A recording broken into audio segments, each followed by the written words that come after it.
Welcome to my YouTube channel Gyan Vijay classes. कल की class में हमने अक्षांश और अक्षांश रेखाओं के बारे में पढ़ा था। आज की क्लास में हम देशांतर और देशांतर रेखाओं के बारे में पढ़ेंगे। अक्षांश और देशांतर रेखाएं क्या होती हैं? काल्पनिक रेखाएं होती हैं। अक्षांश से हम किसी भी स्थान की स्थिति का निर्धारण करते हैं और अक्षांश रेखाओं से उस स्थान की जलवायु का निर्धारण किया जाता है। पृथ्वी पर ऊष्मा का जो वितरण है वो भी अक्षांश रेखाओं के माध्यम से किया जाता है। चलिए शुरू करते हैं।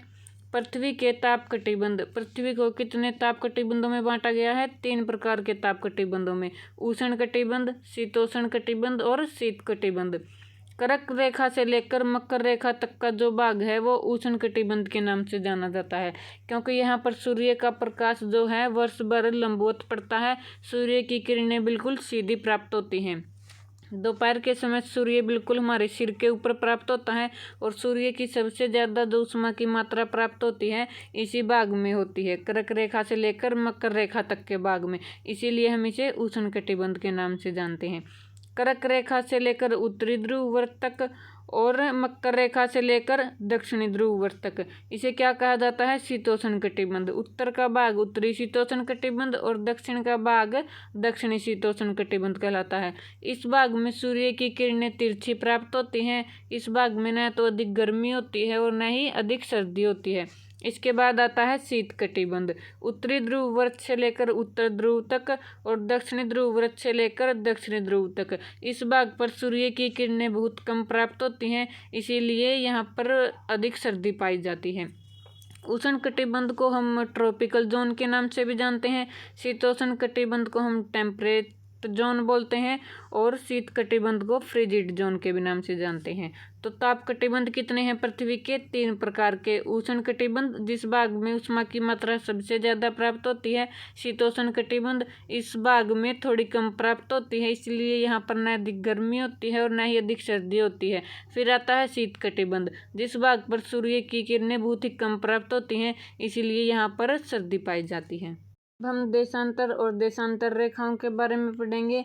देशांतर क्या होता है? 0 डिग्री देशांतर से किसी भी स्थान की कोणात्मक दूरी देशांतर कहलाती है। जो कोणात्मक दूरी होती है 0 डिग्री देशांतर से वो क्या कहलाती है? देशांतर कहलाती है। देशांतर रेखा 0 डिग्री देशांतर के लंबवत जो रेखा बनाई जाती है उन्हें देशांतर रेखा कहते हैं। समय की गणना के लिए इनकी आवश्यकता पड़ी। देशांतर रेखाएं क्या होती हैं? जो 0 डिग्री देशांतर के लंबवत खींची जाती हैं। इनकी आवश्यकता क्यों पड़ी? समय की गणना करने के लिए। देखिए, जो उत्तरी ध्रुव को दक्षिण ध्रुव से मिलाती है उस रेखा को हम क्या बोलते हैं? 0 डिग्री देशांतर। और जो इसके लंबवत ये रेखाएं खींची गई हैं ये सभी क्या होती हैं? देशांतर रेखाएं होती हैं और ये सभी एक स्थान पर आकर मिलती हैं। आगे देखिए, देशांतर की संख्या कितनी होती है? 360। 180 डिग्री ईस्ट और 180 डिग्री वेस्ट एक ही रेखा है, इसे अंतर्राष्ट्रीय तिथि रेखा कहते हैं। क्यों है ये एक ही रेखा? देखिए, ये हो गया हमारा 0 डिग्री देशांतर, ये 180 डिग्री ईस्ट हो गया, ये 180 डिग्री वेस्ट हो गया। मान लीजिए ये एक मैप है। अब हम मैप को गोलाकार रूप देंगे यानी कि ग्लोब का रूप देंगे, तो इसे हम मोड़ेंगे तो ये 180 डिग्री दोनों क्या है? एक ही स्थान पर मिलेंगी। तो ये दोनों क्या है? एक रेखा है, अलग अलग रेखाएं नहीं हैं। 180 डिग्री के विपरीत 0 डिग्री देशांतर होती है और इन दोनों के विपरीत कौन सी रेखा होती है? ये 0 डिग्री वाली रेखा होती है। 0 डिग्री देशांतर को प्रधान याम्योत्तर और ग्रीनविच रेखा के नाम से भी जाना जाता है। 0 डिग्री देशांतर के अन्य नाम कौन से हैं? प्रधान याम्योत्तर और ग्रीनविच रेखा। इसे ग्रीनविच रेखा के नाम से क्यों जाना जाता है? क्योंकि यह इंग्लैंड के ग्रीनविच शहर से होकर गुजरती है, इसलिए इसे ग्रीनविच रेखा के नाम से जाना जाता है। पृथ्वी पश्चिम से पूर्व की ओर घूमती है, तो पृथ्वी का समय का निर्धारण कैसे किया जाता है? देखिए, 24 घंटे में पृथ्वी कितना घूमती है? 360 डिग्री। 1 घंटे में कितना घूमेगी? 15 डिग्री। 360 को 24 से भाग देने पर कितना आएगा? 15 डिग्री। 1 डिग्री घूमने में कितना समय लगता है? 4 मिनट का समय। देखिए, 15 डिग्री कितने घंटे में घूमती है? 1 घंटे में। 1 डिग्री कितने मिनट में घूमेगी? 1 घंटे में कितने मिनट होती हैं? 60 मिनट। इसको हम 15 से भाग देंगे 15 चौके 60, कितना आ गया 4 मिनट। तो 1 डिग्री घूमने में पृथ्वी को कितना समय लगता है, 4 मिनट का समय लगता है। अब हम देशांतर रेखाओं की विशेषताएं देखेंगे। 2 देशांतर रेखाओं की मध्य स्थित दूरी को गोर कहते हैं। क्या कहते हैं, गोर कहते हैं। 2 देशांतर रेखा के मध्य दूरी कितनी होती है, 111.32 किलोमीटर। 2 देशांतर रेखाओं के मध्य अधिकतम दूरी कहाँ पर होती है, 0 डिग्री अक्षांश पर होती है। ध्रुवों पर दूरी क्या हो जाती है, 0 हो जाती है। प्रत्येक देशांतर ग्रेट सर्कल का निर्माण करती है। सूर्य के प्रकाश को एक देशांतर से दूसरे देशांतर में जाने पर 4 मिनट का समय लगता है। यानी कि 1 डिग्री से 2 डिग्री में जाने पर कितने मिनट का समय लगेगा, 4 मिनट का समय लगेगा। 0 डिग्री देशांतर के पूर्व में समय आगे, पश्चिम में पीछे हो जाता है। देखिए ये हो गई हमारी 0 डिग्री देशांतर रेखा। इसके पूर्व में जाने पर हम समय में प्लस करते हैं और पश्चिम में जाने पर माइनस करते हैं।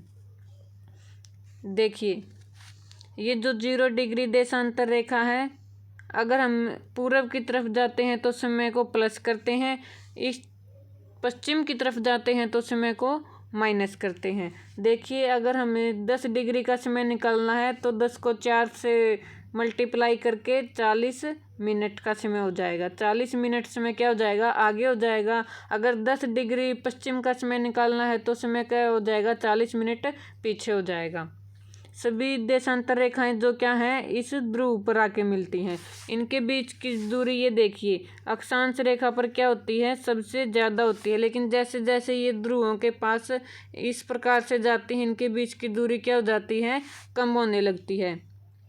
सभी देशांतर रेखाएं किसका निर्माण करती हैं, ग्रेट सर्कल का निर्माण करती हैं। 0 डिग्री को प्राइम मेरिडियन यानी कि प्रधान याम्योत्तर के नाम से भी जाना जाता है। जो ये अक्षांश और देशांतर रेखाओं का जाल होता है, हम इसे किस नाम से जानते हैं, मैस या ग्रिड के नाम से जानते हैं। अक्षांश और देशांतर रेखाओं के जाल को किस नाम से जाना जाता है, मैस या ग्रिड के नाम से जाना जाता है।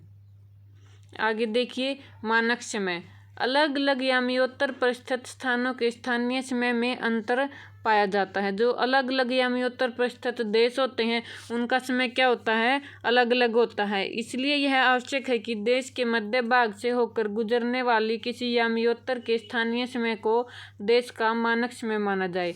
अलग अलग स्थानों पर क्या पाया जाता है, समय में अंतर। इसीलिए सभी स्थानों का एक समय नहीं माना जाता और इसका निर्धारण किससे किया जाता है, जो देश के मध्य भाग से देशांतर रेखा गुजरती है उसे उस स्थान का स्थानीय समय माना जाता है।